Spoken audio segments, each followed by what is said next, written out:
আমি রেগুলার এনে তো ধুয়া ফেলেন কে কে ধুয়া ফেলছে ভাই সবাই করে কে কইনা এটা কে আমি নিজে পুরো পোস্টার কে কতগুলো রাখবে কতগুলো রাখবে সালাউদ্দিন আম্বার কথিত ভিপি অনেকেই মনে করে তার যে রুট ব্যবহার আপনারা সবাই জানেন বা দেখেছেন রাজশাহী ইউনিভার্সিটিতে তিনি কিভাবে শিক্ষকদের সাথে মফ করেন, শিক্ষকদের কিভাবে তিনি বাধ্য করেন পদত্যাগে, সেটা কিন্তু আপনারা গত 18 মাসে ডক্টর ইউনূসের সময় দেখেছেন। তার কি ধরনের বেয়াদবি শিক্ষকদের সাথে সেটা পুরো বাংলাদেশের মানুষ দেখেছে। এই সালাউদ্দিন আম্বাররা গুপ্ত, এই সালাউদ্দিন আম্বার 5 আগস্টের আগে এদেরকে বাংলাদেশের একটা মানুষও চিনত না যে এরা শিবিরের সমর্থক, এরা শিবির করে, এরা জামাতের সমর্থক, কেউ তাদেরকে চিনত না। কিন্তু আজকে এই যে যাদের সাথে তর্ক করছে ছাত্র অধিকার পরিষদ, এই ছাত্র অধিকার পরিষদ 2018 সাল থেকে তারা রাজপথে ছিলেন।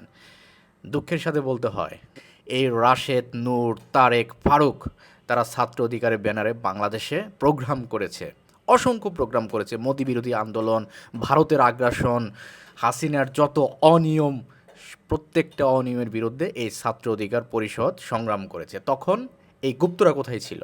এই গুপ্তদের কেউ চিনতো? আজকে গুপ্তরা আঙুল উঁচিয়ে কথাবার্তা বলে, মানে এদের সাহস দেখলে আমরা হতভম্ব হয়ে যাই। আমরা তো 2018 সাল থেকে সব কিছু দেখেছি। এই নূর, ভিপি নুরুল হক নূর, তিনি কতবার আক্রমণের শিকার হয়েছে, তিনি কতবার মার খেয়েছে, আমরা তো সব দেখেছি। কই তখন তো জামাতের এই হোমরা চোমরা, এই শিবির, এদেরকে এদেরকে হচ্ছে হারিকেন দিয়ে খুঁজে পাওয়া যায় না বাংলাদেশের কোথাও। 5 আগস্ট যদি বাংলাদেশে না আসতো, এইসব কথিত ভিপি, এই আম্বার, সালাউদ্দিন আম্বার, আজকে তারা এত বড় বড় কথাবার্তা বলে, এত বড় বড় নেতা হয়ে গেছে এক একজন।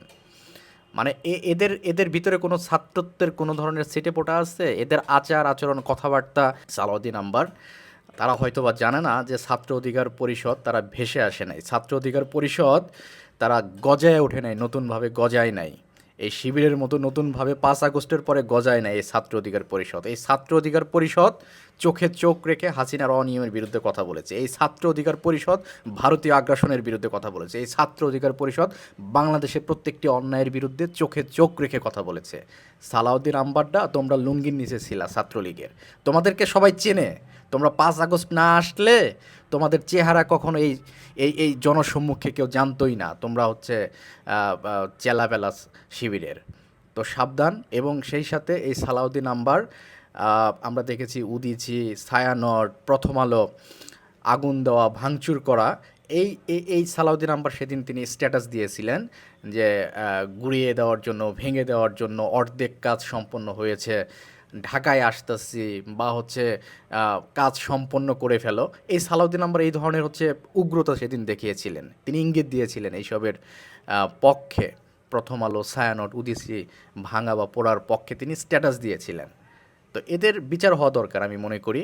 5 আগস্টের পরে যত মব হয়েছে, যত পুলিশ হত্যা হয়েছে, যত ধরনের অনিয়ম হয়েছে, প্রত্যেকটা অনিয়মের জন্য যারাই অপরাধ করেছে 5 আগস্টের পরে, আমি 5 আগস্টের পরের কথা বলছি, 5 আগস্টের আগের কথা বলছি না। কারণ যুদ্ধের সময় বিজয়ীরা সবসময় মর্যাদাবান হয়। তো সেই জায়গা থেকে 5 আগস্টের আগে 36 দিনে যে বাংলাদেশে যা হয়েছে সেটার জন্য অবশ্যই বিজয়ীরা মর্যাদাবান, সম্মানে ভূষিত হবেন। কিন্তু 5 আগস্টের পরে যারা অন্যায়ভাবে মব করেছে, পুলিশের সাথে, পুলিশের থানা পুড়িয়ে দিয়েছে, অস্ত্র লুট করেছে, তাদেরকে অবশ্যই আইনের আওতায় নিয়ে আসতে হবে।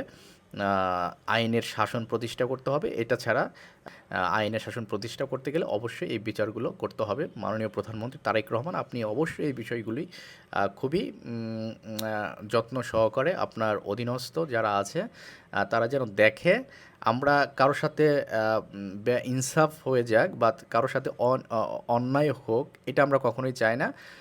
যে সম্মানিত তাকে অবশ্যই সম্মান দিতে হবে এবং যে অপরাধী তাকে অবশ্যই আইনের আওতায় নিয়ে আসতে হবে। এই ধারা যদি অব্যাহত থাকে তাহলে এই মব এবং অন্যায় সমাজে বিদ্যমান থাকবে। সেই জায়গা থেকে বেরিয়ে আসতে হলে অবশ্যই আমাদের মব, অন্যায় এবং প্রত্যেকটা 5 আগস্টের পরে যত অনিয়ম হচ্ছে তার বিরুদ্ধে আমাদেরকে আইনানুগ ব্যবস্থা সঠিকভাবে নিতে হবে। এতে ভয় পাওয়ার কিছু নেই। যারা অপরাধ করেছে তাদেরকে আইনের আওতায় আসতেই হবে।